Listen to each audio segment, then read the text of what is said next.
ಇನ್ನು ತುಂಗಭದ್ರಾ ಜಲಾಶಯದಿಂದ ನೀರು ಹರಿಬಿಟ್ಟಿರತಕ್ಕಂಥದ್ದು ಈಗ ತಾನೇ ಹೇಳ್ತಾ ಇದ್ರು. ಕೊಪ್ಪಳ ಜಿಲ್ಲೆ ಗಂಗಾವತಿ ತಾಲೂಕಿನಲ್ಲಂತೂ ನೆರೆಯ ಆತಂಕ ಶುರುವಾಗಿದೆ. ಭತ್ತದ ಕಣಜ ನಿಜ ಅದು ಗಂಗಾವತಿ, ಆದರೆ ಅಲ್ಲಿ ಬೆಳೆಯೆಲ್ಲ ಹಾಳಿಯಾಗಿದೆ. ಅದಕ್ಕಿಂತ ಹೆಚ್ಚಾಗಿ ಆನೆಗೊಂದಿಯಲ್ಲಿ ಇರ್ತಕ್ಕಂಥ ಶ್ರೀ ಕೃಷ್ಣದೇವರಾಯ ಸಮಾಧಿ ಮತ್ತು ಸ್ಮಾರಕಗಳು, ಹಾಗೆಯೇ ಸೂರ್ಯನಾರಾಯಣ ದೇವಸ್ಥಾನ ಎಲ್ಲ ಜಲಾವೃತವಾಗ್ಬಿಟ್ಟಿದೆ. ಹಾಗೆಯೇ ನವವೃಂದಾವನ ಗಡ್ಡೆ ದರ್ಶನಕ್ಕೆ ಈಗ ಭಕ್ತರಿಗೆ ಪ್ರವೇಶವನ್ನು ನಿಷೇಧ ಮಾಡಿದ್ದಾರೆ. ಇನ್ನೊಂದು 15 ದಿನ ನನ್ನ ಪ್ರಕಾರ ಇದೇ ರೀತಿ ಪರಿಸ್ಥಿತಿ ಇರುತ್ತೆ. ನೀವು ನವವೃಂದಾವನ ಗಡ್ಡೆ ದರ್ಶನಕ್ಕೆ ಹೋಗೋದು ಆಗಲ್ಲ, ಯಾಕೆಂದರೆ ಅದೊಂಥರ ನಡುಗಡ್ಡೆ ಐಲ್ಯಾಂಡ್ ಅದು. ನೋಡಿ ತುಂಗಭದ್ರಾ ನದಿ ಯಾವ ರೀತಿ ಹರಿತಾ ಇದೆ ಅಂತಕ್ಕಂಥದ್ದು ಗಮನಿಸ್ತಾ ಇದ್ದೀರಿ.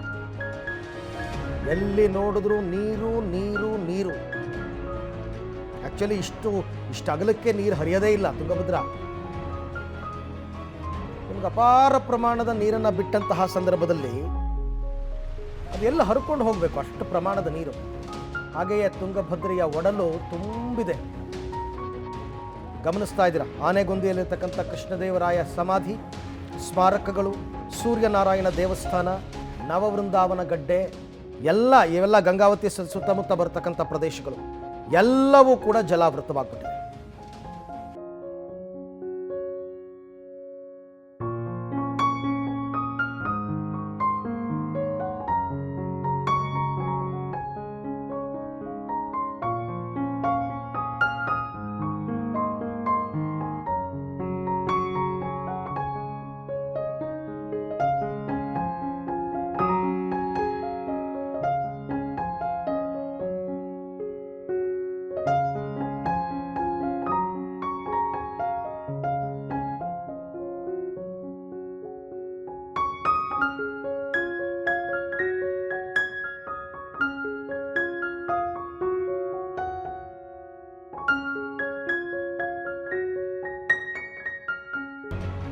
ನೋಡಿ, ಸಾಮಾನ್ಯವಾಗಿ ನಾವು ಆ ಪ್ರವಾಸಿ ತಾಣಗಳಿಗೆ ಹೋಗಿ ನೋಡ್ತೀವಿ, ಆದರೆ ಡ್ರೋನ್ನಲ್ಲಿ ನೋಡ್ತಕ್ಕಂಥ ಆ ವಿಹಂಗಮ ನೋಟ ಇದೆಯಲ್ಲ, ಅದನ್ನು ನಾವು ಯಾವ ರೀತಿಯಲ್ಲೂ ಕೂಡ ಎಕ್ಸ್ಪ್ಲೈನ್ ಮಾಡೋದಕ್ಕಾಗಲ್ಲ.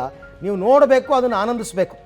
ಈಗ ಕೊಪ್ಪಳದ ಗಂಗಾವತಿ ತಾಲೂಕಿನ ಕಡೆಬಾಗಿಲು ಅಂತ ನೀವು ನೋಡ್ತಾ ಇರೋ ದೃಶ್ಯ, ತುಂಗಭದ್ರಾ ನದಿಗೆ ನಿರ್ಮಿಸಲಾಗಿರುವ ಬುಕ್ಕಸಾಗರ ಕಡೆಬಾಗಿಲು ಸೇತುವೆ ಮೇಲಿನ ದೃಶ್ಯ ಇದು. ಅಲ್ಲಿ ಕಾಣ್ತಾ ಇದೆಯಲ್ಲ, ಅದೇ ಸೇತುವೆ ಬುಕ್ಕಸಾಗರ ಮತ್ತು ಕಡೆಬಾಗಿಲು. ಇದು ಡ್ರೋನ್ ದೃಶ್ಯ ನೀವು ನೋಡ್ತಾ ಇರೋದು. ಕೊಪ್ಪಳ ಮತ್ತು ವಿಜಯನಗರ ಜಿಲ್ಲೆ ಸಂಪರ್ಕ ಕಲ್ಪಿಸುವ ಈ ಸಂಪರ್ಕ ಸೇತುವೆ ಸದ್ಯದಲ್ಲೇ ಇದ್ರ ಮೇಲೆ ನೀರು ಹರಿಯುತ್ತೆ ಅನ್ನೋ ಆತಂಕ ಇದೆ. ಅಕ್ಕಪಕ್ಕದಲ್ಲೆಲ್ಲ ತುಂಗಭದ್ರಾ ನದಿ ನೀರು ಜಮೀನಿಗೆಲ್ಲ ನುಗ್ಗಿಬಿಟ್ಟಿದೆ. ನೋಡಿ, ಅಲ್ಲಿ ನೋಡ್ತಾ ಇದ್ದೀರಾ ಜಮೀನಿಗೆ ನುಗ್ಗಿರೋದು. ಈ ಸೇತುವೆ ಏನಾದರೂ ಮುಳುಗಡೆಯಾಗ್ಬಿಟ್ರೆ ನಿಮಗೆ ಕೊಪ್ಪಳದಿಂದ ವಿಜಯನಗರ ಜಿಲ್ಲೆಗೆ ಹೋಗೋಕ್ಕಾಗಲ್ಲ. ಅದೊಂದೇ ಮೇಯ್ನ್ ಸೇತುವೆ ಇರೋದು.